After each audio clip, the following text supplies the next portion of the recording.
Hey everybody, this is Two Ball Screwball, and I am here on Skyblock with my buddy Star Zero. Hi! There she is. Alright, and what we're going to do here today is we're going to show you how to breed villagers.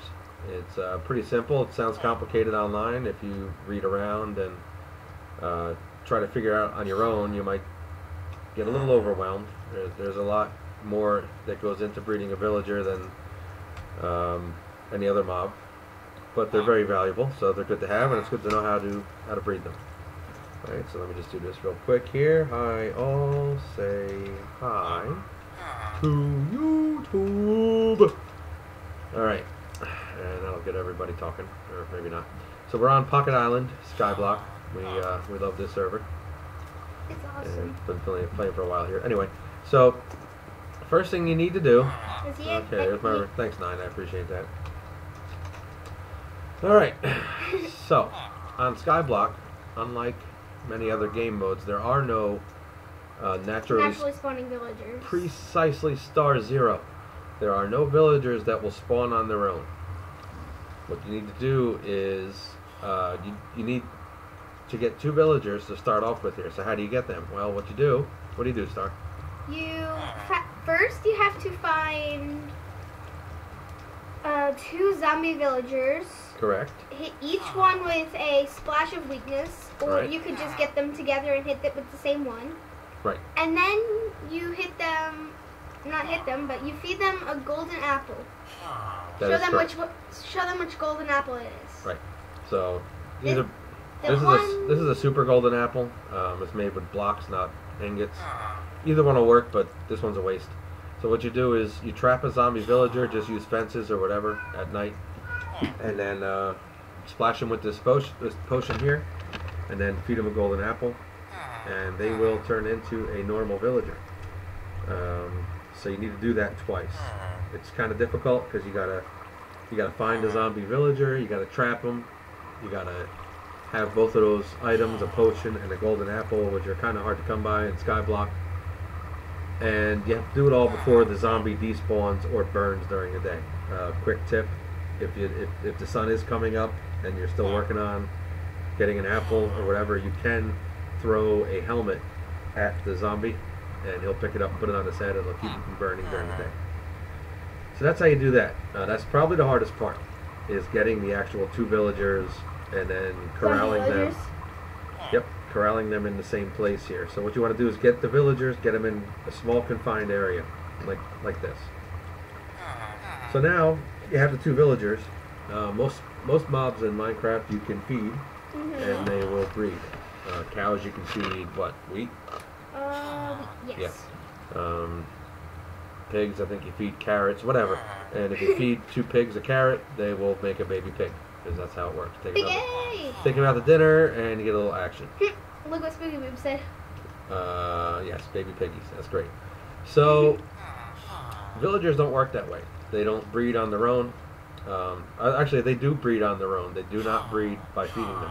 But they need certain conditions to be met. They basically need a village big enough to support them. And the formula in Minecraft for villagers in a village is that for every 3 villagers, there needs to be 10 houses. So, right now we have 2 villagers, and we have no houses. So there are not going to be any new villagers. What we need to do are build 10 houses, which should make these 2 villagers decide that they want to make another villager. Now that sounds like it's a pretty substantial undertaking, but it's not, because you don't actually have to build 10 houses. Thankfully in Minecraft, the doors are a certain way. Correct. This is a house. You need a greater space outside than you need inside, and then that's basically it. Precisely. So you take a door, and the game engine is going to look 5 spaces in each direction from the door. And if there are more spaces open to the clear sky on one side of the door than the other, in those 5 spaces, it considers the door a house. So right now we have all 5 spaces of open to sky on this side, and 1 space is closed. 4 spaces are open on this side. So this is a house. So what we're going to do really quickly here is we're going to build a village. And You're going to see exactly how simple it is. This is the part that trips most people up. They start building complicated actual villages with houses or everything like that.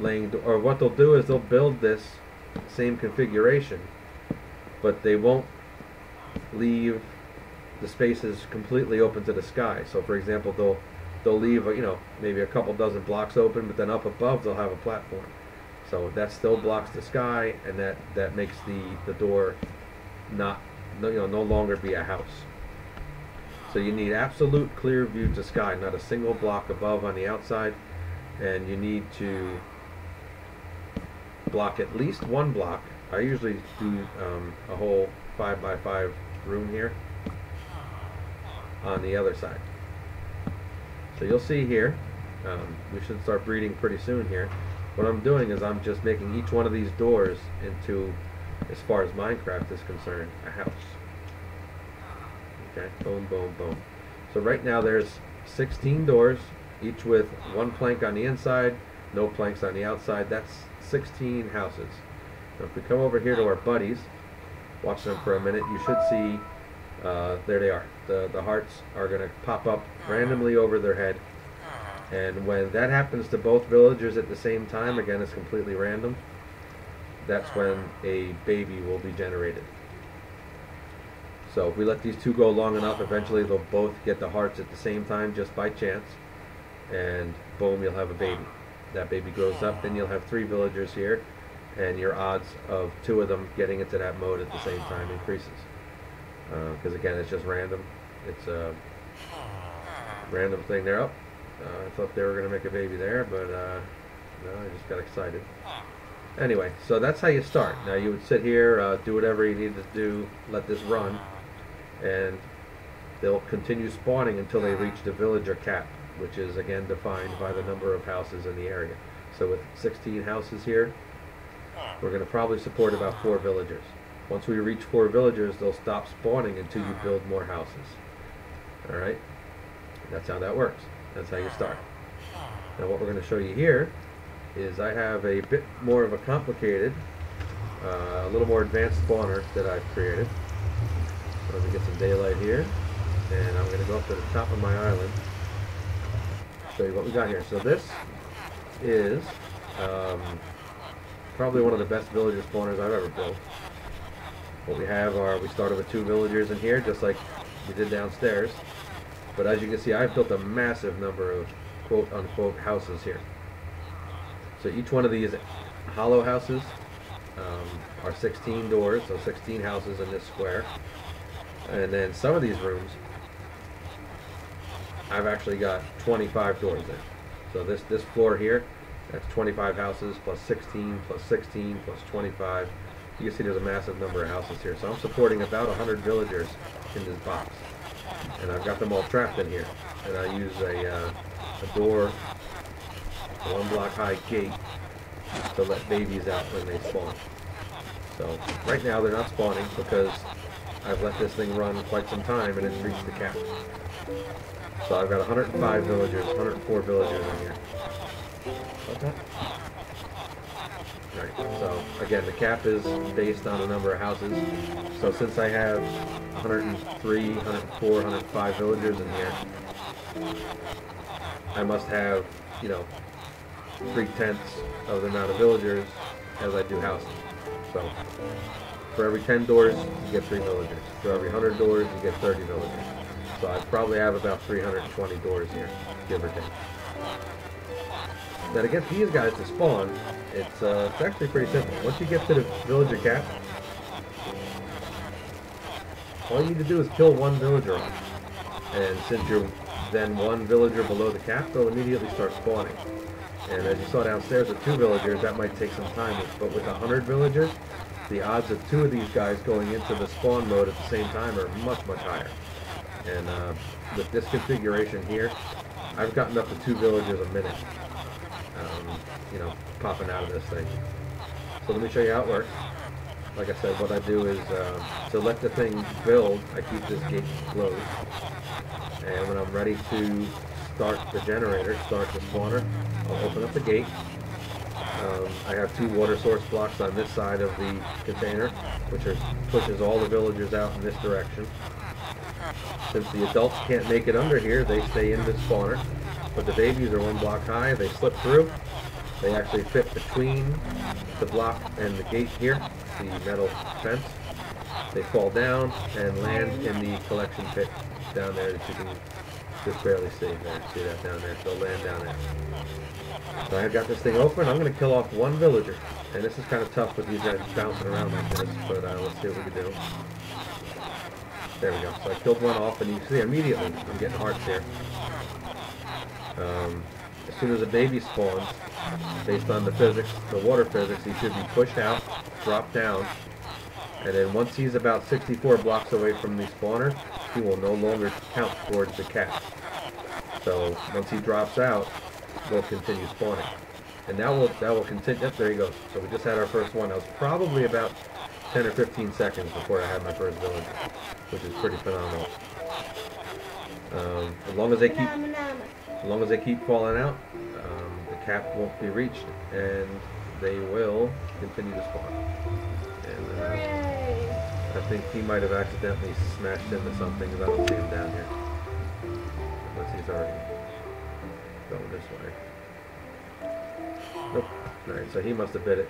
Every once in a while when they fall, they'll hit the edge, and then that's the end of that. So there you have it.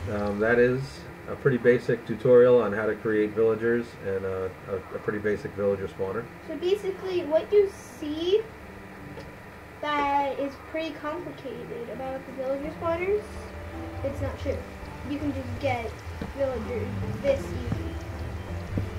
And I got this thing blocked off, so any babies that fall down here should remain in this pool. I've let this thing run overnight, and I've woken up in the morning to 250, 300 villagers in here. And I just dump lava in there and clear them out. But it's good to have that many, because what you can do is let them out slowly, keep the good ones, kill off the bad ones, and you wind up with pretty good villagers. If you have any questions, just comment on the video. Again, this is Ipocket Island Skyblock. Check it out. The IP will be in the description below. Yes, yeah, I'll put the address for the server in. Come check it out. I am a moderator on the server. My name's Two-Ball, and Star Zero is here with me. She's also a donator, and we're on there quite a bit. So join us and check it out. Thanks for watching. Goodbye.